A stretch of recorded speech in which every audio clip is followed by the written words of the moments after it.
Magandang gabi Pilipinas, ito ang boses ng masa naghatid sa inyo ng maiinit na balita. Isang CCTV footage mula mismo sa loob ng Malacanang ang kumakalat ngayon sa social media na umano'y nagpapakita ng kaguluhan sa loob ng palasyo. Bagamat hindi pa malinaw ang buong detalye, may kita sa video ang tensyon sa pagitan ng ilang matataas na opisyal ng gobyerno na agad nagdulot ng samot-saring espekulasyon mula sa publiko. Kasabay nito kinumpirma ng Korte Suprema na inaprubahan na ang impeachment complaint laban kay Pangulong Kuting Jr. Ayon sa desisyon ng Korte, may sapat na batayan ang mga aligasyon laban sa Pangulo upang umusad ang proseso ng impeachment. Agad namang naglabas ng pahayag ang Malacanang, sinasabing patuloy nilang ipaglalaban ang kanilang panig at iginiit na walang basihan ng mga paratang. Samantala, patuloy na binabantayan ng taong bayan ang mga susunod na hakbang sa impeachment process. Maraming Pilipino ang umaasang magiging patas at makatarungan ng pagdinig sa kasong kinakaharap ng Pangulo. At yan nga ang balitang ating pagkakatutukan. Ngunit bago ang lahat, siguraduhin mag-subscribe at ihit ang notification bell para sa patuloy na pagtutok sa mga sulyap ng bagong balita sa tunay na boses ng masa.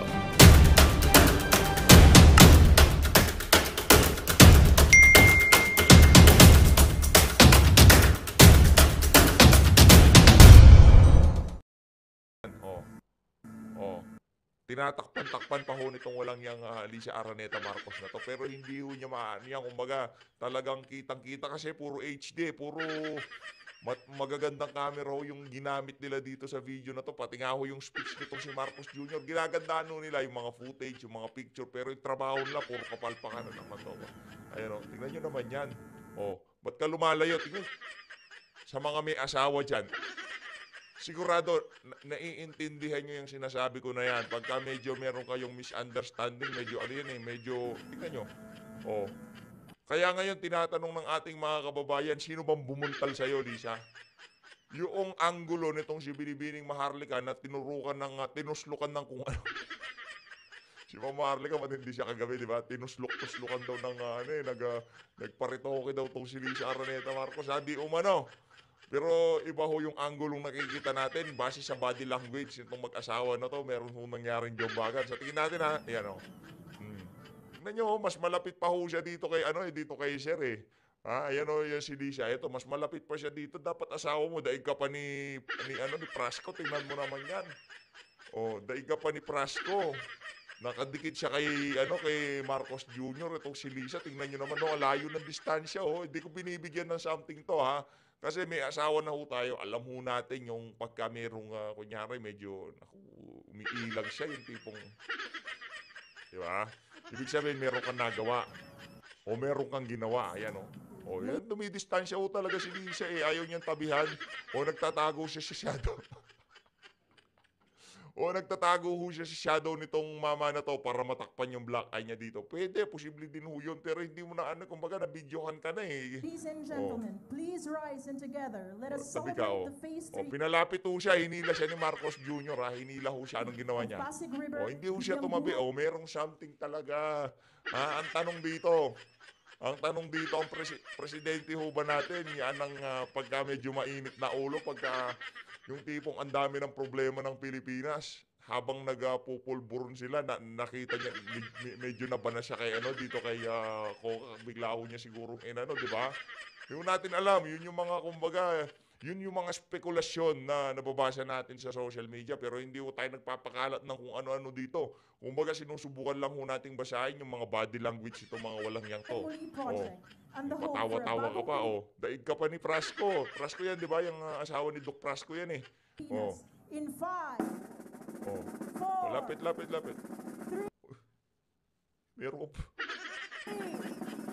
siguro ayaw ni Lisa Araneta Marcos itong mama na to. Nakita ko kung paano niya tinignan eh. Merong something din sa tingin niya. Ito, tingnan niyo ho.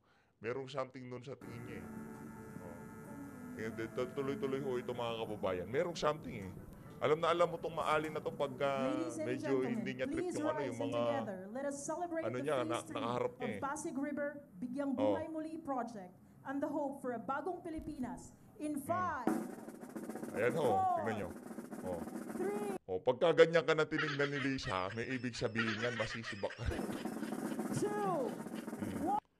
Hindi, pati ho yung paghawak ng kamay, tignan nyo naman, oh. Hindi man pinatong ni Lisa yung kamay niya dito kay Marcos Jr. Oh. Awkward na, oh. Pati ba naman sa pagpindot ng switch, awkward pa rin itong dalawa na to. Oh. Ayun. Ibang klase naman yan. O yan ho mga kababayan, kayo na ho humusga kung ano masasabi nyo dyan. Pero ang atin dito, kailangan kailangan ng dumulog. Nitong si Lisa Araneta Marcos. Sa mga otoridad kung ano man ang nangyari dyan sa mukha niya na yan, ipa-check up yan, ipa-blatter kung sinong bumuntal dyan, di ba? Dapat to o kung sinong doktor na nagtuslok-tuslok dyan, dapat maimbestigahan kung meron talagang lisensya, di ba? Baka nabudol lang pala siya. Hindi mo natin alam Marami hong posibilidad, marami hong kumakalat ngayon sa social media at natin yan, First Lady yan. Dapat yung well-being ng ating First Lady, binabantayan din ho natin. Kahit na alam naman ho natin, wala namang pakinabang yan si Lisa, concern ho tayo. Ano ho bang nangyari sa mukha niya? Bakit bigla ho siyang ka-black eye? Ang tagal namin ho kayong hindi nako-content. Siguro iniisip nito kailangan first lady ako, maganda ako. Magpapatuslok-tuslok ako ng kung ano-ano sa mukha ko, 'di ba? Magpapalagay siya ng mga pampabatak ng mukha, 'di ba? Baka yun yung epekto. O karma niya na yan, di ho natin alam. Nakapulburon siya, bumababa siya sa Malacanang, nadapa siya, 'di ba? Una yung mukha niya. Maraming posibilidad. Maraming spekulasyon ngayon sa social media at maraming pinagbibintangan. Nandiyan si Marcos Jr., di ba? Sinasabi nila baka nag-away na naman. Kasi nung huling nag-away, si Marcos Jr. ang merong black eye. Yun. Pwede rin yun. Ginantihan niya. Walang niya ka, nakaisa ka sa akin. Ako naman ngayon, di ba? Baka nag-jumba ganun. Dito tayo kay Joel Chua. Game. Habang tumatagal po ang trial, ang pagsisimula ng impeachment, nanganganib po yung mga ebidensya po namin at yung mga testigo po namin. Kaya po gusto na... Ulit-ulit ka naman. Inaaraw-araw mo na yung mga panluloko mo na yan, Joel Chua. Alam nyo na ho ang dahilan. At kung sakaling mag-umpisa ang impeachment trial na to, kung sino man hong kasama nyong nanunood, kung nag-umpisa ko itong impeachment trial na to sa lalong madaling panahon, dahil sa kagustuhan ng ibang mga congressman na gusto pang kumita dyan, dahil alam nila na tagilid ang kanilang kandidatura, alam nyo na ho ang dahilan. Nangihinayang ho sila doon sa perang ibabayad sa kanila bilang mga prosecution panel dyan sa impeachment na yan. Masyado naman ho kayong halata, Joel Chua. Sa totoo lang masyado na ho talaga silang halata. Especially itong mama na to. Napakamukhang pera nyo ho. Grabe naman yan. Napakamukhang pera nyo. Sa totoo lang. Di pa ba sapat yung 150 million sa pagpirma ng na yan? Yung AX, ayuda, kung ano pa man yung mga pakingkim nyo na yan na galing kay Marcos Jr., di ba? Hindi pa ho ba sapat yan? Naknan to ka, talagang gusto nyong i-squeeze lahat ng pwede nyong ma-squeeze dyan sa impeachment na yan bago kayo umalis dyan ka sa House of Representatives. Masyadong obvious. Naknan to ka. Alam po namin din ito, masimulan. Posibleng magkaroon ng tampering o pakikialam sa mga ebidensya o kaya naman ay magbago ng isip ang mga testigo. Sino ba mga ebidensya nyo? Yung sa DepEd, yung binigyan ng envelope nitong si VP Sara, malalaman kung kanino talaga galing yung pera. Ilalatag sa Senado nitong si VP Sara yung mga ebidensya. Dapat, malamang sa malamang isusumpi na yan. Nitong ang tawag dito ng impeachment court ang mga ebidensya ni BP na kung saan kausap niya tong si Kokak at sinasabi niya, yan, yung pera na yan, ipamigay mo sa mga tauhan mo diyan sa Department of Education. Ano pala ho yun, mga bake yun, no? Diba? Akala ho niya in good faith. Sabi ho siguro niya sa mga tauhan niya diyan sa Department of Education, ito pinabibigay ni ni Kokak ni Black Eye, pinapabigay ito ni Black Eye, 'di ba? Pang merienda nyo daw 'yan. Hindi ko alam kung saan galing yan, pero bahala kayo diyan. Galing kay Kokak yan yun yung mga iniintay nating ebidensya na ilalatag ng kampo ni VP Sara kung sakaling matuloy yung impeachment na yan. At umaasa ho tayo na malulusutan ho yan ni Vice President Sara Duterte. 100%. Ilan ito sa mga ikinababahala ni Manila 3rd District Representative Joel Chua, isa sa mga itinalagang House Prosecutor para sa impeachment trial ni Vice President Sara Duterte. Reaksyon ito ng kongresista matapos na formal na ipaalam ni Senate President Francis Escudero sa kanyang mga kasamahan sa Senado, maging kina VP Duterte at House Speaker Martin Romualdez, ang posisyon nito kaugnay ng impeachment, partikular ang panukalang pagsimula ng impeachment trial sa July 30. Bagaman tatalakayin pa lamang ito at pagpapasyahan ng Senado sa resumption ng session sa June 2, iaapela ito ng kongresista. Well, sa ngayon, siyempre, ang pwede lamang po namin gawin ay makiusap. At the end of the day, siyempre, nire-respeto po namin kung ano po ang pananaw ng mga senador, lalo-lalo na po ng ating Senate President. Ako, yan ang sinasabi natin. No? Rinirespeto nyo pero inaapuran nyo. Kung rinirespeto nyo, tatanggapin yung maluwang sa inyong damdamin na okay na yan, sige na, ano magagawa natin. Kaso hindi nyo ho matanggap dahil sayang nga naman yung mga perang ibabayad sa inyo o yung mga ayuda o yung pabor na makukuha nyo dito kay Tambaluslo sa pagtayo nyo bilang prosecution panel. Diyan sa ano na yan, diyan sa impeachment na yan. Bistado na ho kayo kung sakaling makita nyo si Joel Chua, ha, na umpisahan niyang impeachment na yan at sila yung naging yung mga kasama niya, sila naging naging prosecution panel. Alam niyo na ho ang dahilan kung bakit nila minamadali yan at gusto nilang mahihabol sa 19th Congress para mas kumita pa ho sila. Para mas marami pa ho silang ayuda siguro makuha dito kay Tambaluslos. Para marami pa silang maipamigay na tulong sa kanilang mga constituent, di ba? Yun naman kasi sinasabi, di ba, yung 150 million mga ayuda daw yun na ibibigay. Di umano. Baka malamang kulang pa yung ayudang pinamigay nitong si Joel Chua kaya gusto niyang matuloy ang impeachment na yan para tuloy-tuloy ang pamimigay niya. Walang nga talaga tong Joel Chua na to. Ayon naman sa ilang legal experts, walang makikinabang sa pagtabinbi ng impeachment trial. Whether it is the impeachment court, the Supreme Court, any trial court, any quasi-judicial body, any administrative body, when there's a case, any delay does not benefit anyone.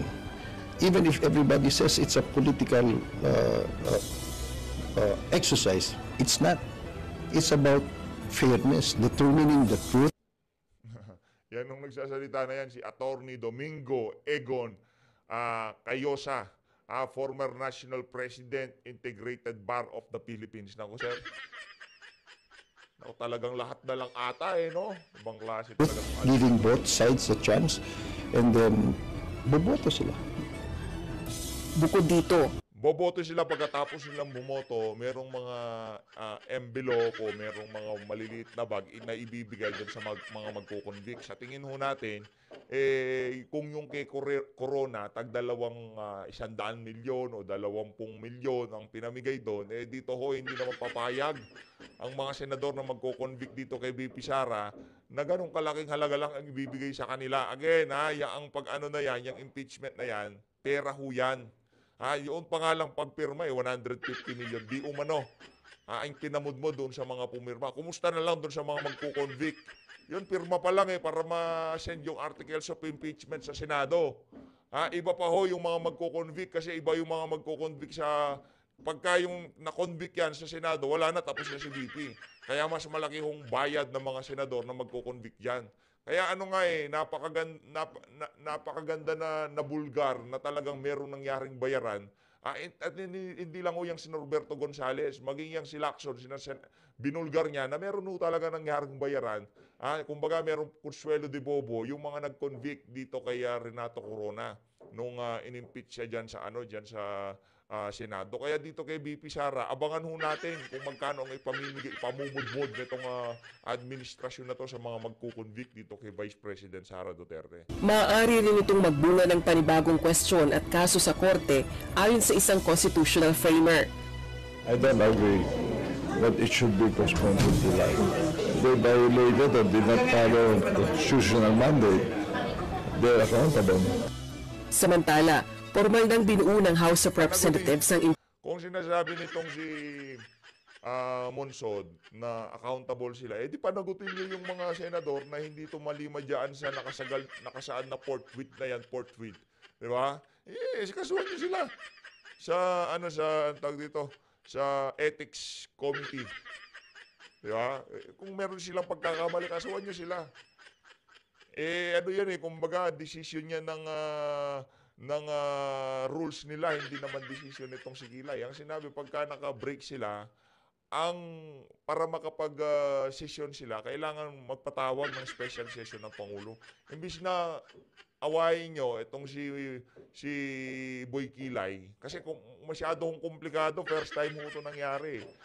Manawagan kayo kay Marcos Jr. na mag-issue na siya ng special session sa Senado para mapag-usapan na, di ba? Para matapos na. Eh kaso inuunti-unti nyo pa, dami yung kaartehan eh. Impeachment Secretariat para sa impeachment trial sa pamamagitan ng isang memorandum order mula sa tanggapan ni House Secretary General Reginald Velasco. Pangungunahan ng Impeachment Secretariat ng House Secretary General at magkakaloob ng technical at administrative support sa public prosecutors para sa paglilitis ng pangalawang Pangulo. Binubuo ang Impeachment Secretariat ng 134 na kawani mula sa iba't ibang departments ng mababang kapulungan. Rosalie Coz, UNTV News and Rescue. Ayun na nga mga kababayan, yun ang pinaka-latest na update kaugnay dyan sa mga na yan, dyan sa kaganapan, dyan sa impeachment nitong si Vice President Sara Duterte. Ngayon naman rumekta naman tayo dito sa grabe naman ito. Tayo natuwa, sobrang natuwa tayo nung nakita natin itong video dito na ni Third Floor Studio. Palakpakan muna para sa mga kababayan nating mga basta Dabawenyo, talagang ibang klase. Palakpakan natin. Napakainit na pagtanggap dito sa ating kandidato dito kay Attorney Vic Rodriguez diyan sa Davao. Heto, panoorin natin 'to, ibang klase. Oo. Matindi ito. Oh. Ayan Masaya tayo dyan pagka nakakakita tayo niyan. Kaya kay Congressman Rodante Marcoleta, ganyan din yung pagka bumababa sila sa grassroots doon natin nararamdaman sa social media, sa grassroots, doon nakikita yung napakatinding suporta sa ating mga kandidato ibang klase. Oh. Saludo.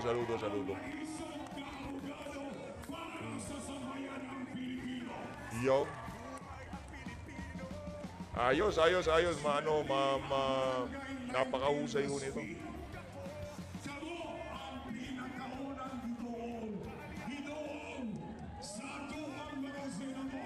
Ayos.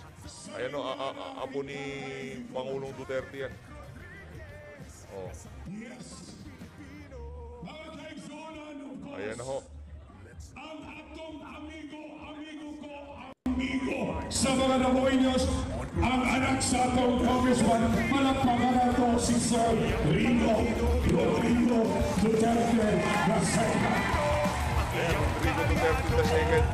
Dabawenyos! Alinaw na punta! Kasi meron pa sounds tanggalin natin yung sounds. Ayan mga kababayan, rekta na tayo. Pilipino!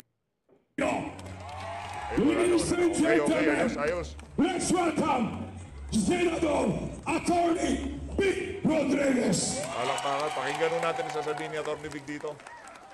Ngayong buntag Davao, ngayong buntag Barangay 19, ngayong buntag kaninyong tanan, naghang salamat sa inyong napakainit na pagtanggap sa akin ngayong araw. Isang malaking karangalan na ako ay maging bahagi ng inyong ginagawang pagtitikon. Maraming salamat sa ating mayor, kay Mayor Baste Duterte, sa ating mga opisyal na namin ito ngayong araw. Dapat nandyan tayo, dyan sa dyan sa event na yan ngayon sa nung kahapon, dun sa dinaluhan ni dating Pangulong Rodrigo Duterte. Kaso, di lang tayo nakapunta. Pero next time, pupunta na tayo. Next time talaga, pupunta na tayo. Hindi tayo nakapunta kasi dami rin kasi nating inaasikaso. Dami natin.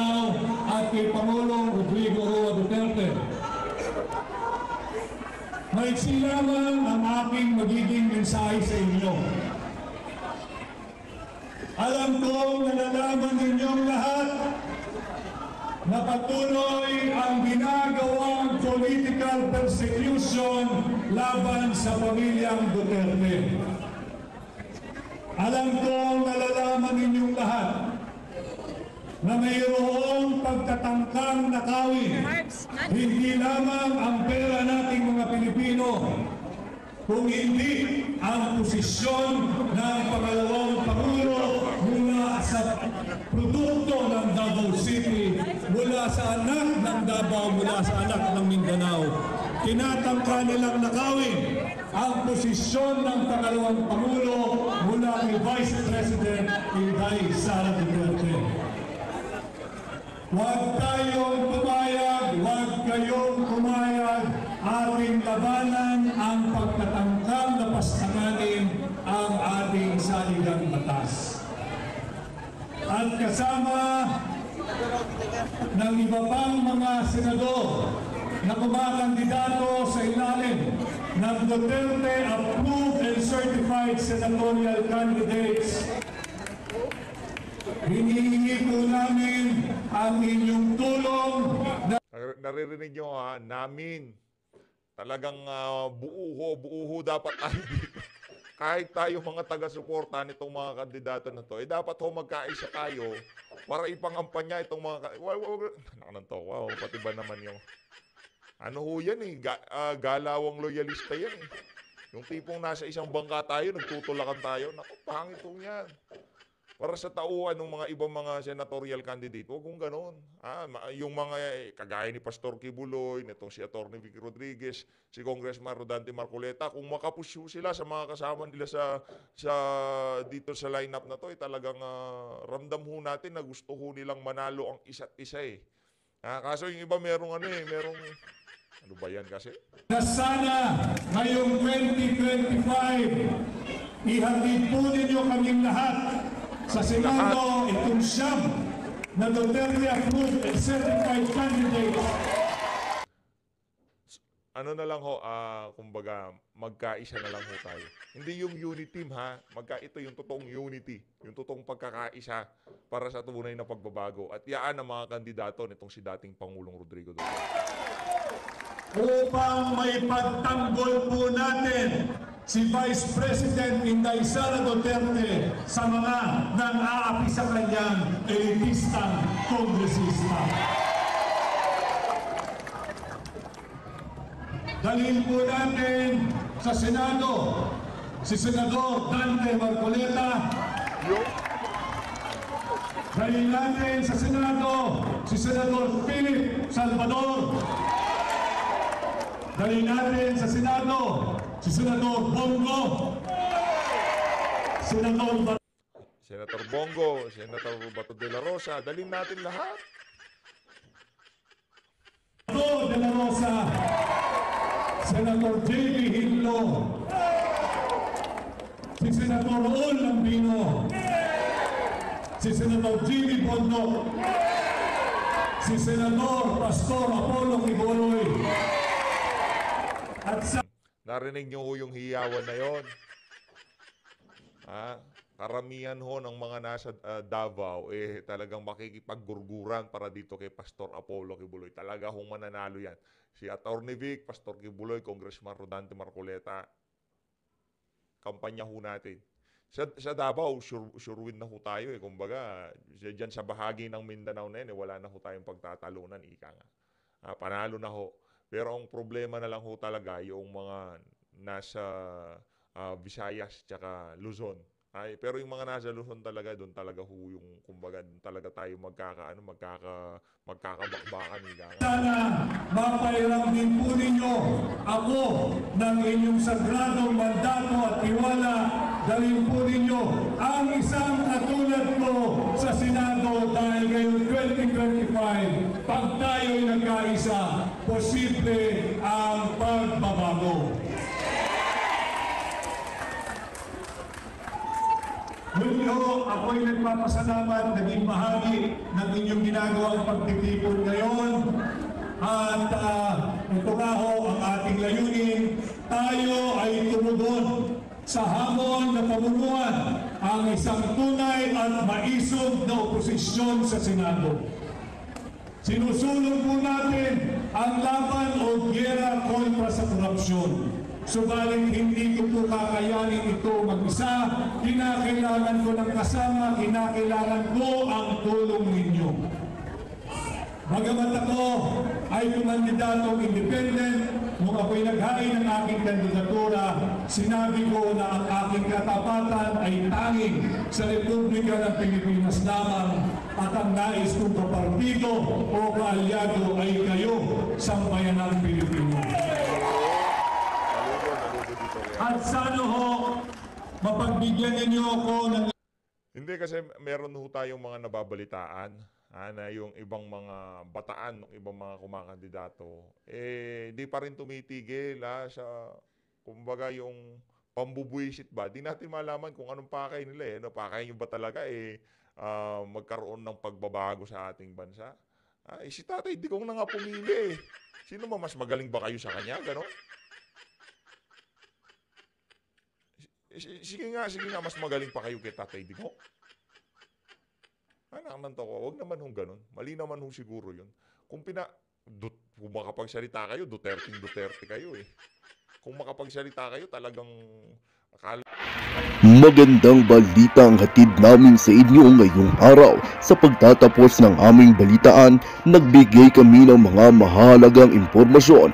Maraming salamat sa pagtutok at pagsuporta sa aming programa. Huwag kalimutang manatili sa mga susunod na araw para sa mga bagong balita at mga kwento na dapat nating abangan. Mula sa Boses ng Masa, magandang araw, Pilipinas!